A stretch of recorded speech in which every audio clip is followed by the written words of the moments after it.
Hello বন্ধুরা, তোমরা কেমন আছো? আমিও ভালো আছি। বলছি বন্ধুরা, আমরা এখন পিৎজা দোকানে, বাংলায় পিৎজা দোকানে যাচ্ছি। এই যে পিৎজা আনতে এসছি, এই যে দেখছি বিল কাগজটা দেখছি, পড়ছি। পিৎজা দোকানে এসছি, কিনবো 130 আছে, 120 আছে, 130টাই নিলাম।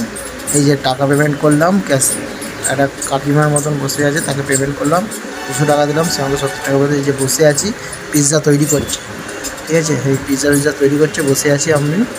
বন্ধুরা, তোমরা দেখতে থাকো পিৎজাটা কেমন লাগছে, তোমাকে দেখাবো কমেন্টে, লাস্টে বলবে যে পিৎজাটা নিয়ে যাচ্ছি। বন্ধুরা, এই আমি যাচ্ছি, বাস থানাওয়ালা দিয়ে হেঁটে হেঁটে যাচ্ছি। এই যে থানাওয়ালা দিয়ে হেঁটে হেঁটে যাচ্ছি আমরা। বন্ধুরা, তোমাদের দেখো, বন্ধুরা আমরা পিৎজা নিয়ে এসেছি, আমরা দুজন মিলে খাবো। এই দেখো পিৎজা, কোথায় গেলো? দেখুন, বসে আছি, এই যে খাবো পিৎজা। আমি আর একটা ওয়াইনদীপ বলে দুজন মিলে পিৎজা দিয়েছে। দেখো বন্ধুরা, 130 টাকা নিয়েছে পিৎজাটা, কইটুকুন দিয়েছে দেখো।